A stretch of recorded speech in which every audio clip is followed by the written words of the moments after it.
Hei!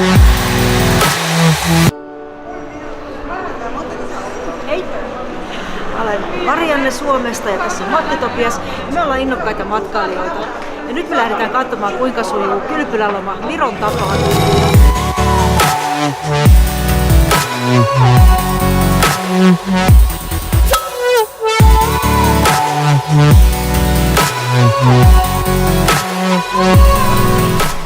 Nyt tässä on käynnissä virolainen turvehoito.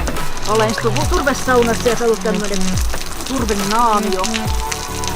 Tämä pitäisi tehdä kauheasti hyvää ja kaunista. On tää ainakin aika omituinen, mutta mielenkiintoinen kokemus.